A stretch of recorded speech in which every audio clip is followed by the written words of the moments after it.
দর্শক, আমেরিকা এবং ইরানের মধ্যে চুক্তি সইয়ের আগে ইসরায়েলের ঝড় বয়ে যাচ্ছে। ইসরায়েলের বিরোধী দলীয় নেতা ইয়াইর লাপিদ বলেছেন, ইরানকে ঠেকাতে সম্পূর্ণভাবে ব্যর্থ হয়েছে ইসরায়েল এবং এই চুক্তির ব্যাপারে ইসরায়েলের প্রধানমন্ত্রী বেনিয়ামিন নেতানিয়াহুর কোনো প্রভাব নেই বলে তিনি চূড়ান্ত অভিযোগ করেছেন। এপাশে নেতানিয়াহু বলে যাচ্ছেন, তিনি যতক্ষণ পর্যন্ত ইসরায়েলের প্রধানমন্ত্রী আছেন ততক্ষণ পর্যন্ত ইরানকে পরমাণু অস্ত্র অর্জন করতে দেবেন না। একইভাবে ইসরায়েলের পত্রপত্রিকাগুলো এই চুক্তির বিরুদ্ধে নানা রকমের বিষোদ্গার করেই যাচ্ছে।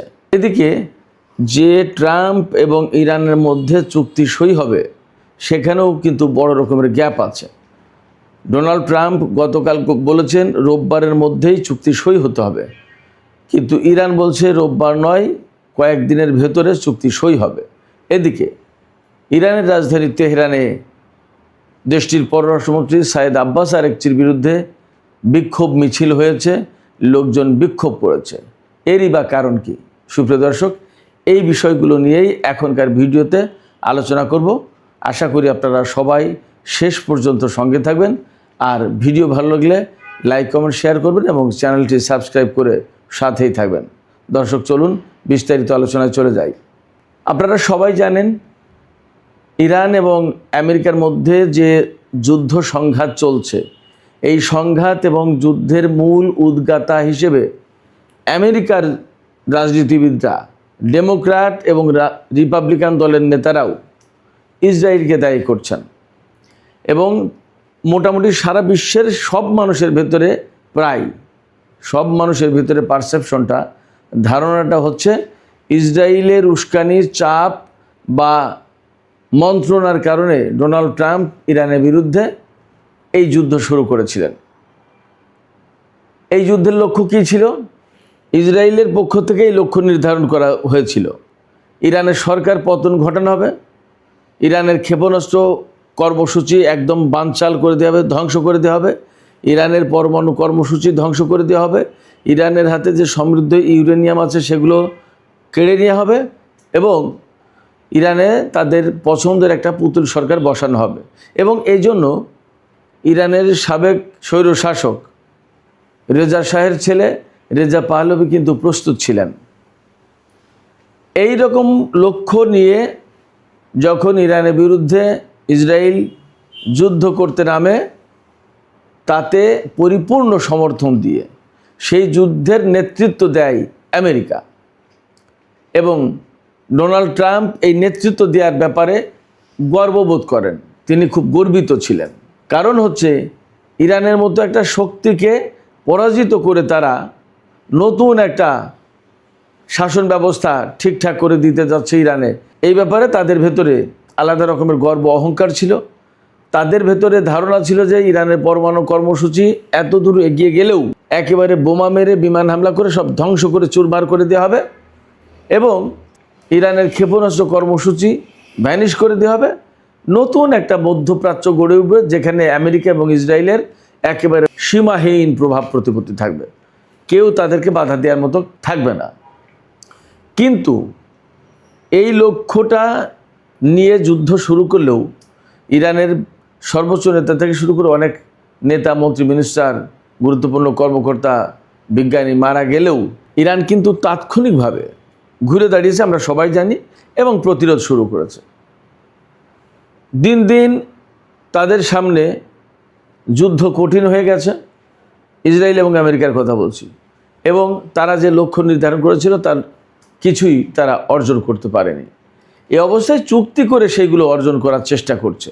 ডোনাল্ড ট্রাম্প যদিও বারবার বলছেন যে না, এই যুদ্ধ আমেরিকার স্বার্থেই আমি শুরু করেছি, ইসরায়েলের স্বার্থে না। কিন্তু আমেরিকার সমস্ত রাজনীতিবিদ, গবেষক, বিশ্লেষক, সাংবাদিক মোটামুটিভাবে প্রায় সবাই বলছে, এমনকি আমেরিকার যে ফক্স নিউজ, এটা রিপাবলিকান দলের একেবারে বলা যায় যে মুখপত্র, এই মুখপত্র তারাও ঠিক সাপোর্ট দিতে পারছে না ডোনাল্ড ট্রাম্পকে, রিপাবলিকান দলকে, যে এই যুদ্ধে আমেরিকার স্বার্থে শুরু করা হয়েছে।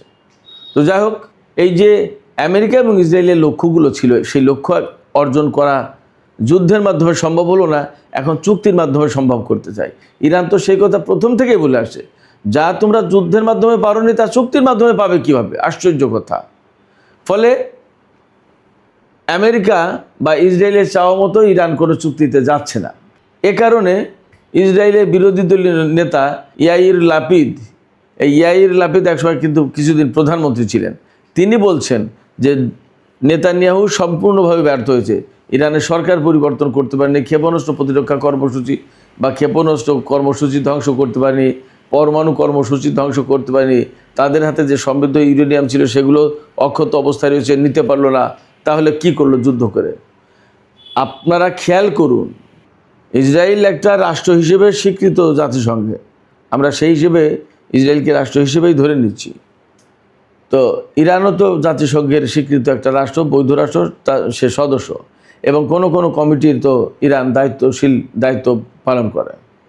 তো সেই দেশের সরকার পরিবর্তন করে দেবে, ইরান এনপিটিতে সই করা দেশ হিসেবে পরমাণু কর্মসূচি পরিচালনা করতে পারে, অথচ তার পরমাণু কর্মসূচি ধ্বংস করে দেবে। তার নিরাপত্তা রক্ষার জন্য, তার জাতীয় সার্বভৌমত্ব রক্ষা করার জন্য তার ক্ষেপণাস্ত্র প্রতিরক্ষা ব্যবস্থা, ক্ষেপণাস্ত্র কর্মসূচি থাকতে পারে, সেইটা ধ্বংস করে দেবে। অন্যদিকে আমেরিকা এবং ইসরায়েলের হাতের সমস্ত সব কিছুই থাকবে। এটা কেমন দাবি এবং কেমন যুক্তি, কেমন কথা?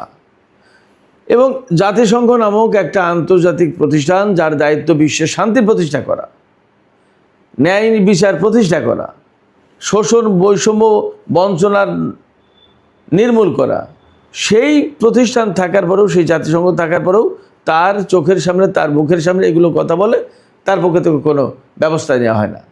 এটা কেমন কথা? ইরানের পরমাণু কর্মসূচি থাকবে কিনা, তার ক্ষেপণাস্ত্র কর্মসূচি থাকবে কিনা, তার হাতে রকেট কর্মসূচি থাকবে কিনা, তার সরকার কেমন হবে, এ সমস্ত সব কিছু সেই দেশের জনগণ এবং সেই দেশের সরকার ঠিক করবে। কি আমেরিকা ইসরায়েলের কথাই চলবে? আমেরিকা ইসরায়েলের কথাই যদি চলে, তাহলে তো বিশ্বে গণতন্ত্র বলে কিছু থাকবে না, তাদের কথাই উদ্বোস করতে হবে সারা পৃথিবীর মানুষকে। এটা কি যুক্তিযুক্ত কথা হতে পারে? এবং জাতিসংঘ তাহলে থাকার দরকার কি? তার চেয়ে আমেরিকা এবং ইসরায়েলের কাছে দুনিয়ার সমস্ত বিচার আচার দিলেই তো হয়, তারাই যখন মালিক মুক্তার। ব্যাপারটা তো এই পর্যায়ে যায়, এই কথা তো বলা যায়। আশ্চর্য হই, ইসরায়েল ইরানের শত্রু বলে ইরানের সমস্ত সব কিছু কর্মসূচি ধ্বংস করে দিতে হবে। এখন ইরান যদি বলে ইসরায়েলের সমস্ত সব কিছু ধ্বংস করে দিতে হবে, তাহলে কী হবে?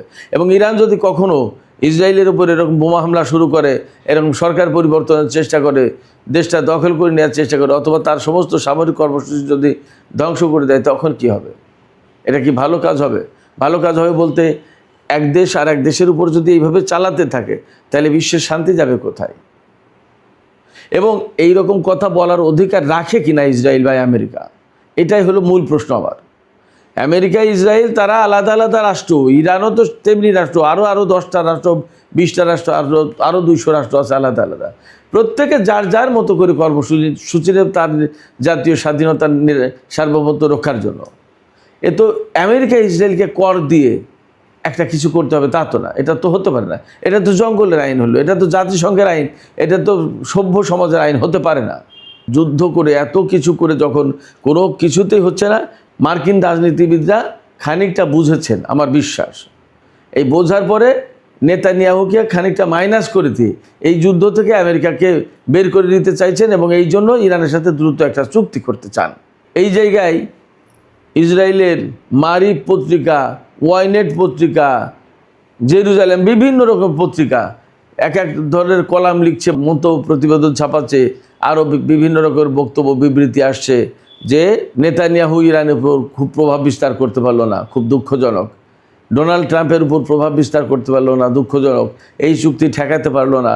এই চুক্তি হয়ে গেলে ইরান তার পরমাণু কর্মসূচি আবার নতুন করে নির্মাণ করতে পারবে, তার ক্ষেপণাস্ত্র কর্মসূচি থাকলো, তার সরকার তো সেই ইসলামী সরকারই থাকলো।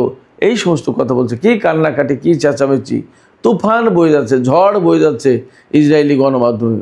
অদ্ভুত ব্যাপার। একটা স্বাধীন রাষ্ট্র, তার স্বাধীনতা সার্বভৌমত্ব নিয়ে স্বাধীনভাবে বাঁচার কোনো অধিকার নেই। ইসরায়েলের পত্রপত্রিকার বক্তব্য, লেখা, বিশ্লেষণ দেখলে তাই মনে হয়। আমি আবারও প্রশ্ন তুলি, কেমন সমাজ, কেমন কথা, কেমন যুক্তি, এ কেমন মানবতা? এদের কাছে মানবতা প্রত্যাশা করে খুব একটা লাভ আছে বলে তো মনে হচ্ছে না। অথচ আমেরিকা রাত দিন গণতন্ত্রের বুলি আওড়ায়, মানবাধিকারের কথা বলে, আইনের শাসনের কথা বলে। এ কেমন আইনের শাসন, কেমন মানবাধিকার, কেমন গণতন্ত্র? এই যে আমেরিকা ইসরায়েল যুদ্ধটা করলো ইরানের উপরে, তাতে কত মানুষ মারা গেল? তার বেশিরভাগই তো বেসামরিক মানুষ। এই মানুষের জীবনের মূল্য কি, কে দেবে? যেখানে আমাদের দেশে একটা শিশু মারা গেছে, বা এই যে 8 দিন হাসপাতালে শিশু মারা গেল, সেই জায়গায় অনেক জরিমানা করা হচ্ছে, বা কোথাও কোনো অ্যাক্সিডেন্টে যদি কেউ মারা যায়, মামলা করলে বা সমাজে বিচার আচারে জরিমানা দেওয়া হয়। জীবনের মূল্য আছে। এই যে হাজার হাজার মানুষ এরা হত্যা করে ফেলছে, এদের জীবনের কোনো মূল্য নেই। এটা কেমন আইন, কেমন শাসন? যাই হোক, আমেরিকা এবং ইরানের মধ্যে আজকে যে চুক্তি হওয়ার কথা বলে ডোনাল্ড ট্রাম্প দাবি করছেন, ইরান সে ব্যাপারে স্ট্রংলি আপত্তি জানিয়েছে যে রোববারে চুক্তি হবে এমন কোনো কথা নেই, কয়েকদিনের ভেতরে চুক্তি হবে। আর ডোনাল্ড ট্রাম্প বলছে আজকের ভেতরেই চুক্তি হবে, এবং তিনি আবার হুমকিও দিচ্ছেন। এখানে আরও মেজর কিছু ব্যাপার রয়েছে, যেমন মতপার্থক্য। আমেরিকা বলছে চুক্তি হওয়ার সাথে সাথে হরমুজ প্রণালী একদম পুরোপুরি খুলে দিতে হবে সবার জন্য। আবার ইরানের পরমাণু কর্মসূচির ব্যাপারে মারাত্মক রকমের সীমাবদ্ধতা আরোপ করবে, এবং ইরানের হাতে যে সমৃদ্ধ ইউরেনিয়াম আছে সেইগুলো আমেরিকা নিয়ে ধ্বংস করে ফেলবে। কিন্তু ইরান বলছে না, কথাটা তা না। প্রাথমিক চুক্তি হচ্ছে সকল ফ্রন্টে যুদ্ধ বন্ধ করা এবং হরমুজ প্রণালী থেকে আমেরিকার ব্লকেট তুলে নেওয়া, ইরানের কিছু জব্দ করা বৈদেশিক সম্পদ ছাড় দেওয়া, ইরানের উপর থেকে নিষেধাজ্ঞা শিথিল করা। এইগুলো দ্বিতীয় ফেজে যে আলোচনা হবে, সেখানে গিয়ে আলোচনা হবে পরমাণু কর্মসূচির মতো জটিল বিষয় নিয়ে। তো সেই জায়গায় আমেরিকা যদি দাবি করে একরকম আর ইরান যদি দাবি করে আর এক রকম, তাহলে চুক্তি হবে কি করে? এই প্রশ্ন কিন্তু থেকে যাচ্ছে।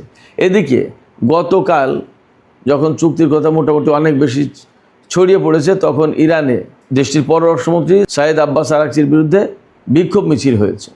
জনগণ, বেশ কিছু সংখ্যক লোক ইরানে বিক্ষোভ মিছিল করেছে। তাদের দাবি যে আমেরিকার সাথে ইসরায়েলের সাথে কোনো চুক্তি হতে পারে না, কারণ তারা আমাদের সর্বোচ্চ নেতাকে হত্যা করেছে, ইরানের বহু সংখ্যক মানুষ হত্যা করেছে, শিশু নারী হত্যা করেছে, স্কুল গোয়িং ছাত্রীদেরকে হত্যা করেছে, বহু প্রতিষ্ঠান ধ্বংস করেছে, এবং সর্বোচ্চ নেতা থেকে শুরু করে সরকারের গুরুত্বপূর্ণ মন্ত্রী, মিনিস্টার, কর্মকর্তা, বিজ্ঞানী তাদেরকে হত্যা করেছে।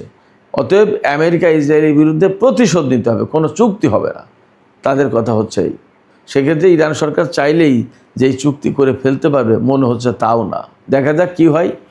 তো আমার কাছে মনে হচ্ছে যে এই চুক্তি আজই সই হচ্ছে না, এই নিয়ে সময় লাগবে। ডোনাল্ড ট্রাম্প কিন্তু কালকে আবার হুমকি দিয়েছেন। এই হুমকিটাকেও ইরান কিভাবে দেখবে সেটা একটা গুরুত্বপূর্ণ ব্যাপার। তো সুপ্রিয় দর্শক, এখনকার আলোচনা এখানে শেষ করতে চাইছি। যাবার আগে আমি আপনাদের কাছে প্রশ্ন করতে চাই, ইরান এবং আমেরিকার মধ্যে কিন্তু এখনও মতপার্থক্য রয়ে গেছে। যদিও ডোনাল্ড ট্রাম্প বলছেন যে রোববারের ভেতরেই চুক্তি, আপনাদের কাছে কি মনে হচ্ছে এই চুক্তি আদৌ সই হবে কিনা? কারণ গ্যাপ কিন্তু অনেক বড়।